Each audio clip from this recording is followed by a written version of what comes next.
Welcome into Sportsmemo's College Football Every Game on the Board podcast. It's championship weekend, Teddy, and we got the top half. We're going over here from a Vegas perspective. Welcome to the podcast. How are you doing today? I'm doing pretty good, Drew. How about yourself, man? No complaints. It's a rare rainy Thursday in Las Vegas.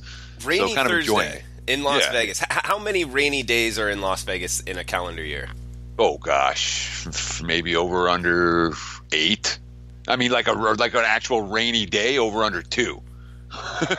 But sometimes you get maybe 2.5. Sometimes you get afternoon thunder showers. Sometimes in the summer, and you get the passing shower. But this is a legitimate rainy day right now, at least. So and that's the one beauty about living in Vegas, that you're never like, oh damn, it's raining today. Or, you're like, yeah, cool, it's raining, which is such a different attitude than you have pretty much anywhere else in the country. Yeah, absolutely. Does it affect the lifestyle as far as what you can do, and the roads are slick and everybody drives crazy, or no, not really? Yeah, everyone. Oh my God, when I mean, the one time when we had a dusting of snow, there were accidents everywhere and all that. But even the rain, people are just struggling to drive in for sure. And of course, the desert doesn't absorb any water, so everything just bounces off and then rolls out, and it's real easy to get into the flash flooding spots in a lot of communities around town, because as you know, Vegas is constantly under construction because they keep building out here, and all the construction zones end up being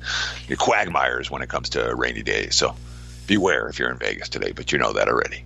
It's a tough life living in Vegas, Sin City, great city, one of my faves for sure. But Teddy, we got the top half of the card here, 3:03 down to 3:16, 7 p.m. Eastern, 4 p.m. Pacific kick here on Friday night. The MAC Championship, Northern Illinois at Buffalo, 51 the total. Buffalo, Lance Leopold and company. I mean, he's built a hell of a program there, and they're laying 3.5 in the championship game. We got some 3s at some spots. How would you look to bet the Huskies and Bulls here? And that's an interesting debate about Leopold. Did he build a hell of a program, or is he riding a group of seniors, a great defense, and a great quarterback in a conference that doesn't have them? We'll see next year for Buffalo. But this is a goal that the Bulls set for themselves last year. Remember, they were bowl eligible last year and didn't get an invite. They got snubbed, and a bunch of guys got together and said, next year we got to do something different. And lo and behold, here they are. Playing for the MAC championship. So I like the senior-laden teams who, in general, like, hey, this is our goal, and now bang, they've accomplished that goal to get here. But, of course, getting here are not going to be enough.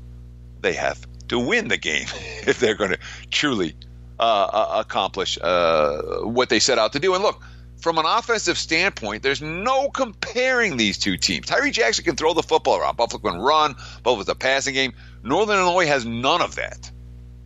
But what the Huskies have is the best defense in the conference by a pretty wide margin. And that obviously makes them a live underdog in just about any setting. But, sometimes you say, all right, well, the team clinched their spot and didn't play well. I did not like the way the Huskies looked the last couple of weeks of the regular season. Back-to-back losses and an offense that isn't that good to begin with. I don't think they can shut down Buffalo completely. And I don't think they can trade points to them either. So if I'm playing, I'm laying. I can understand, and then some of the sharp books are showing signs going to go down to 3.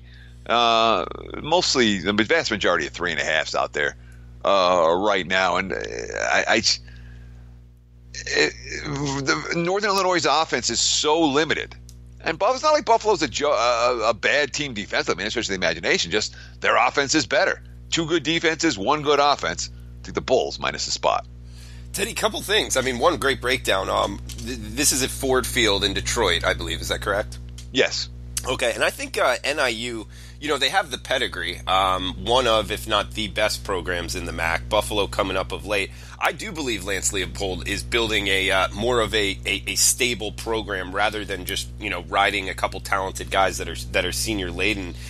Just considering what he was able to do with his stop before here at Division III, I believe in Wisconsin Whitewater, he built that program up to Division III title. They went 9-3 ATS this year, as opposed to NIU 6-6 ATS. And also keep in mind, betting totals with Northern Illinois, they had 2 overs and 9 unders. So, yeah, be careful if you're looking to bet this over, because you're right. It is all defense. I just think a lot of people are seeing this and seeing Northern Illinois kind of more of the pedigree program, where really I think all the talent is on Buffalo. It being at a neutral site, I think that, the climate being in a dome actually helps Buffalo and the offense throw it around. So I think it's a cheap price here on the Bulls. Look, Northern Illinois for the season didn't average 20 points a game. That's not good. And obviously, okay, they're not playing Iowa or Utah, this week. But, when you're hanging a 7 on Miami O at home, 7 against BYU, they are not a good offensive ball club, and turnovers continue to be a problem with Northern Illinois. Turnovers for Buffalo have not been a problem at any point this season, with the lone exception of that one debacle, and also the last time they were on national TV, and that debacle against Ohio. Yeah, and I think a lot of people see that as well. So hopefully it's a little value here. I bet Buffalo myself. Guys, we got 2 games on Friday, but first want to throw out a coupon code here, Teddy29 at checkout. You can get Teddy's 3-day all access for only $29. That's half off at sportsmemo.com. He's been great in college football, over 60% since 2013 in totals. Profitable on the year, flirting with 60% in college football. We got Pac-12 action on Friday night as well. Doubleheader here, 7 o'clock Eastern kick in the MAC game, and we got 5 p.m. Pacific kick, Utah, Washington. This one, neutral site in Santa Clara, I believe. Looks like 44.5 the total, with Washington laying 5.5, Teddy. 5, depending where you shop. And it's a fascinating point for to consider. Because think about this. Back in September, Washington went to play Utah in Salt Lake City. At that point, the Utes had their starting quarterback in Huntley and their starting running back in Moss. Washington was 5-point road favorites in that game. They won by 14. Now, it's 2 months later. It's a neutral site game. Utah has lost their veteran starting quarterback, going with Jason Shelley, who, he's not awful, but he's not the Huntley by any stretch of the imagination. Going with their backup running back. And again, he's not awful, but he's no Zach Moss. And here we are talking about basically the same point spread for Washington on a neutral, as opposed to being in Salt Lake City and Utah being without their 2 best offensive players. That speaks volumes about how much the Huskies have disappointed their backers this year. All they've done is cost people money. They had 2-point spread covers going into last week. One was that game against Utah, and the other came against BYU in a game where, the Cougs really couldn't do a whole lot. Now, they did get a point spread cover last week against Washington State. Obviously, that was aided and abetted by the blizzard going on in Pullman last week. But it's still a Huskies team that, because of their repeated ATS failures, they're being priced fairly cheaply. That being said, Utah deserves to be here. And even without a Huntley and Moss, the last 2 weeks, we saw them go on the road to Colorado in a dangerous spot. Dominated that game. Last week, a no-show in the first half against BYU, and second half, 5 touchdown drives. So in Utah, Whittingham, it just impresses me again and again and again with what he's able to accomplish. But, they scored 7 against the Huskies defense the first time, and that was at home with their skill position talent healthy. I worry about the Utes' ability to move the football up and down the field against a Washington defense coming off another brilliant game last week in the Apple Cup. Teddy, bringing it on today's podcast. I love what you had to say. I got a lot on this game as well, Teddy. Couple things. In that first game, Washington 21, Utah 7. Washington did benefit from a +2 turnover margin. I watched every play of that game. I had a bet on the Utes. That game played a lot closer than that final score indicates. A great point on the quarterback and running back both being down. And I'll add to that, both of those guys are NFL caliber athletes. Zach Moss, I believe, will be on a NFL roster as a running back. Yeah, for sure. And Tyler Huntley, he may not play quarterback, but he's a next-level athlete, in my opinion, Teddy. He certainly has that potential. And obviously his brothers had some success as well at the NFL level. Yeah, and a couple things here. Pac-12 North Division has won every Pac-12 championship game since the inception in 2011. I think this is one where I think Utah. Not that the wrong team's favored, but I would look towards Utah here.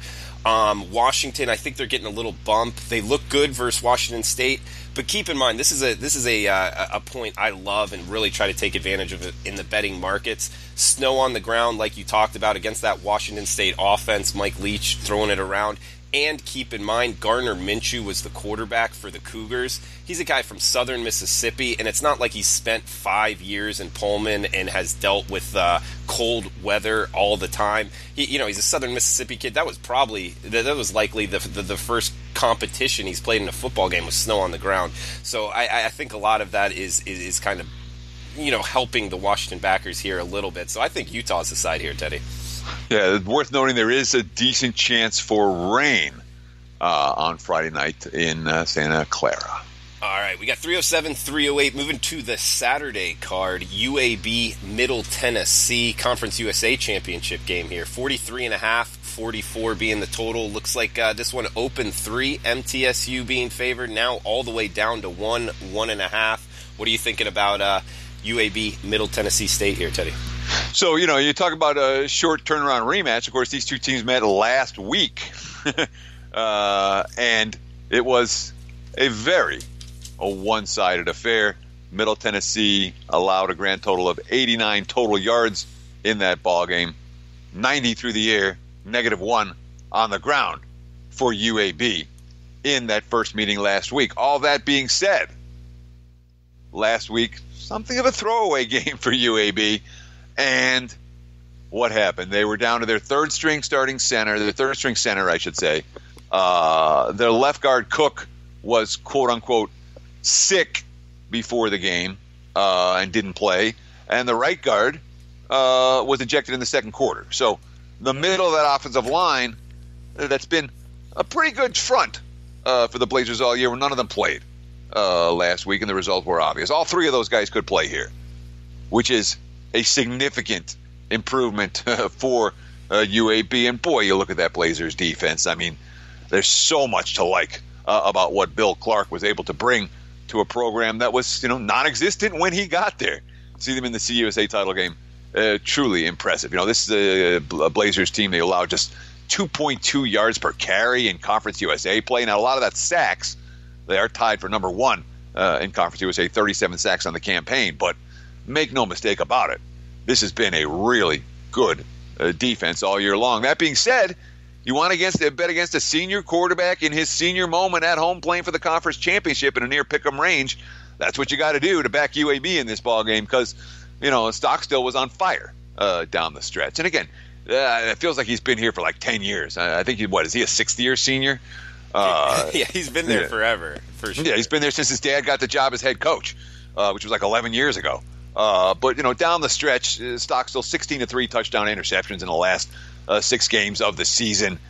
Certainly a Middle Tennessee State team that, unlike UAB, they've been dancing around this. They haven't been there and able to win this game, but they've certainly not coming out of nowhere.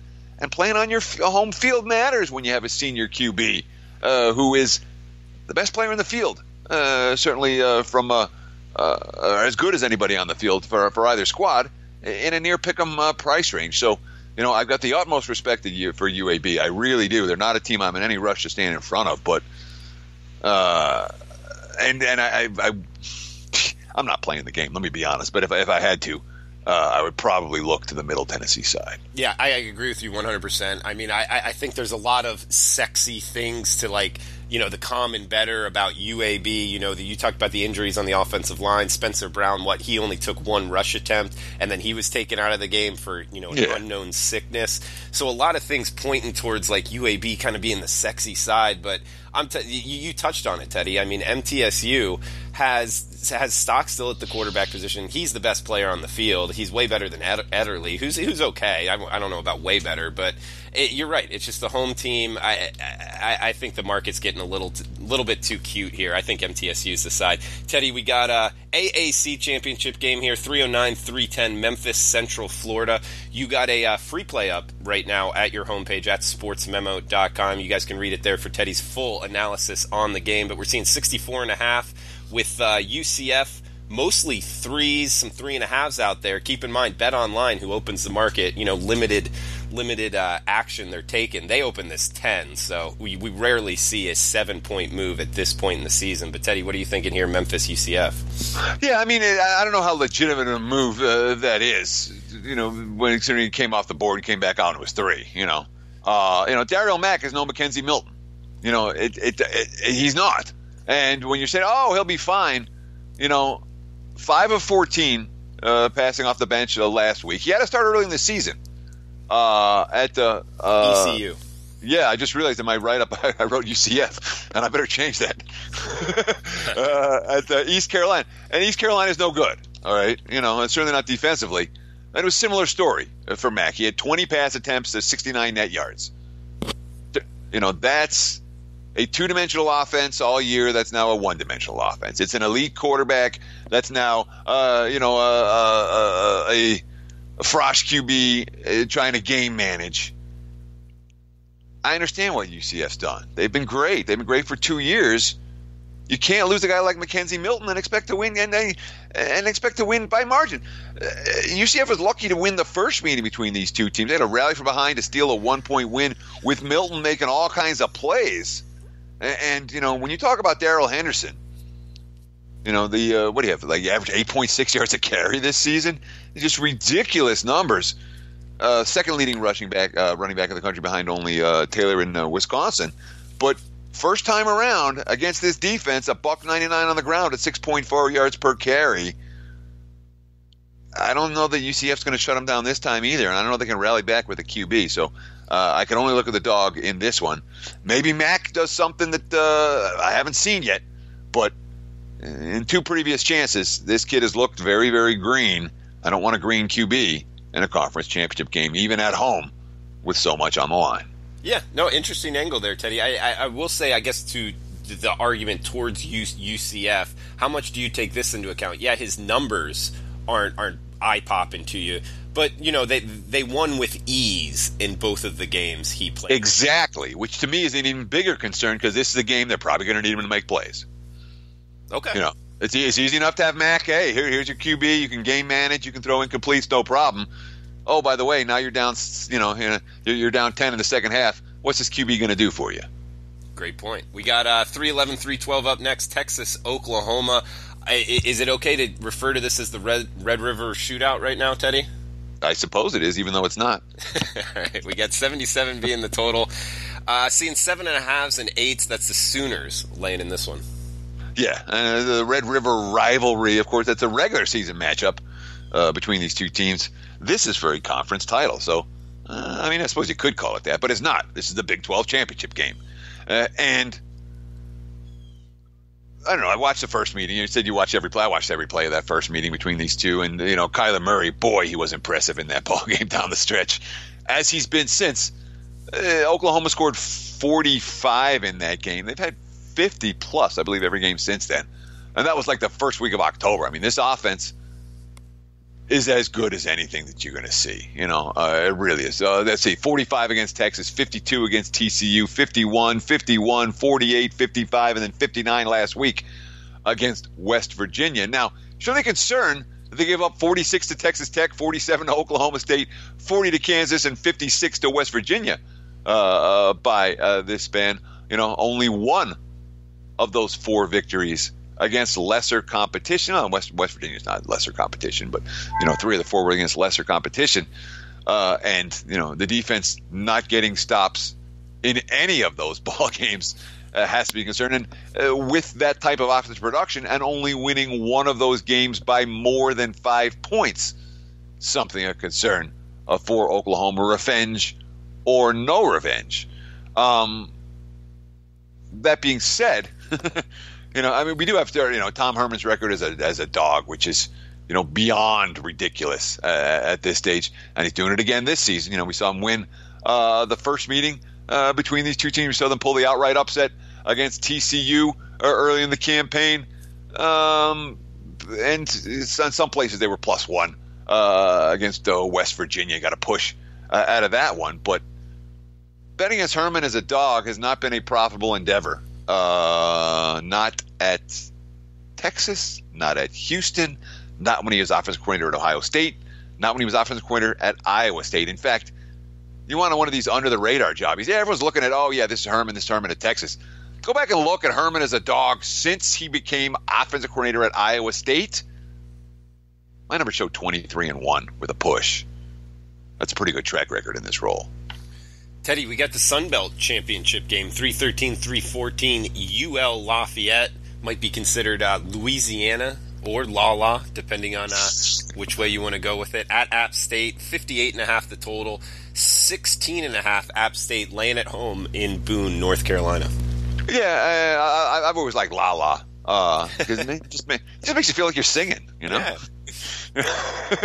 And so, we try to find joy in moments in life, and when you say La for Louisiana Lafayette, it just brings a smile to your face just about every time. Of course, these two teams met during the regular season, and it was, I'm not going to say a completely one-sided affair. It was a grind-out game, 27-17. App State got the win. Lafayette unable to run the football, but they were able, unable to, run the football to the tune where they were putting big points on the board. Obviously, we were scoring 17 points in that ballgame, but what they were able to do was keep the App State offense off the field. And, that's meaningful when you talk about a fairly explosive offense. Of course, that Mountaineers defense is no joke. They've held 6 opponents under 10 points. They've allowed more than 17 only twice all season. Total might be better than the side in this one. 8.5 looks a little bit high when you know what the Raging Cajuns want to do. They want to grind it out. And while App State, yeah, sure, the offense has some explosiveness, we know the strength of that team. The reason that they're chalk like this in this ballgame is because of that defense. So, one team really wants to shorten the game, keep it on the ground. The other team is pretty elite defensively. A total of 58.5 seems a little bit high for this better. Yeah, I don't disagree with you at all. And Lafayette also showed the ability to go to Boone earlier in the season and hang in there with them and keep the game under as well. I think that points towards your argument as well. We got 315, 316 finishing it up here, Teddy, in the SEC Championship. And guys, remember the coupon code TEDDY29 at checkout. That's TEDDY29 at checkout for the next 3 days. All access of Teddy Covers service for just $29, less than $10 a day. 315, 316, Georgia versus Alabama, 63.5 the total. 13.5 or 13, depending where you're shopping. That's the Tide laying in Mercedes-Benz Stadium in Atlanta on Saturday. Yeah, so, I mean, they haven't played this year, but they played for the national title last year, and it was a pretty darn close game going to OT, obviously, before the Crimson Tide escaped with the 3-point non-covered victory over the Bulldogs. But it's worth noting that Georgia's offense didn't work in that game. And at times this season, that offense, I felt like Fromm was looking over his shoulder a lot this year. He did not progress as I expected him to. That being said, Georgia, boy, they played their best football coming down the stretch. And Alabama, the tax to back the Crimson Tide is beyond significant. It's extraordinary. But what else are you going to do? If you're an odds maker, the betting markets don't have a lot of choice with the Alabama Crimson Tide. And Bama, by the way, they've been covering again 5 of the last 6, including against Auburn last week. So, they went through that mid-season 3-game ATS slide. But, when Alabama goes into the Big 12, the big SEC championship game with an 8-4 ATS mark, that's not good for bookmakers, and ensures that we're going to get a point spread like this one. So, you can ask a bunch of questions for this ballgame. But first, the number one question I'm asking is where do the points come from? This total to me looks really high. And I understand Tua and what he's done, and he's the Heisman winner and all, and that Alabama wants to test Georgia deep. But, we haven't seen teams exactly march the football up and down the field against this Bulldogs defense. They had the one, and it wasn't even that bad of a game against LSU. It was all turnovers in that contest. With the exception of that, no one's really moved the football effectively against this team. Maybe Missouri back in, that road game back in, was that September? It's been a while. And for all the success that Alabama's had this season, you find me a defense that's as good as Georgia's. LSU's defense is pretty good. Bama wasn't marching the ball up and down the field in that ball game. Couldn't throw the football at all. Mississippi's defense is pretty good. And Bama, I don't think they had 200 yards of offense in that game against Mississippi State. So they put up these monster numbers against a whole bunch of, either weak or mediocre defenses. Here they're facing a good one, and I wonder if the Crimson Tide gets tested. Of course, we have to say it because the conspiracy theorists are out there. Alabama and Notre Dame are in the national championship picture. If Alabama loses this game and Georgia wins, the SEC gets two teams in, and Ohio State / Oklahoma, they get frozen out, flat out. That's something that, maybe in the back of your mind you think about. I don't know. But I can only look at Georgia. I can only look at the under in this game. Teddy, conspiracy theorists, it's funny you bring that up because that was my question to you. So just the coin flick pass interference calls, is it a holding, is it not? That's all going to go Georgia's way? What do you think? This is what I'm saying, is that it's worth about, $15 million for the conference? Exactly. To get Georgia in, because Georgia doesn't get in if they don't. So that's a lot of money. I've heard projections anywhere between 10 and 20 million, what it's actually worth between A and B. But the bottom line is, am I saying that's going to happen? Of course not. I don't believe in conspiracies. I don't think that a lot of this stuff happens on a conscious level. On an unconscious level, sometimes it does. Well said, Teddy. Also a stat for you. Bama 1-8 against the number versus the last 9 teams that have averaged over 200 yards rushing. Georgia qualifies there. That goes over the last 2 years. Anything you put into that stat, Teddy? It means that you're always laying a premium with Alabama. That's really what it means. And you are here, but on the other hand, if Bama goes up 2 scores here, what's Georgia going to do? If that defense is doing, Alabama has, and I know all this, what happens if the Alabama plays the Raiders? By the way, the Raiders would be favored by 3 to 4 touchdowns minimum in that ball game because the NFL players are that much bigger and they're full-time as opposed to the college kids who are part-time. But Alabama, from a power rating perspective, is power rated as high as I've had any team ever in college football. And that includes the truly elite teams, the great USC team of the mid aughts, the Vince Young Texas team, the Miami team where Frank Gore's the backup running back. There've been some pretty good teams over the years. This Bama team power rated higher than all of them.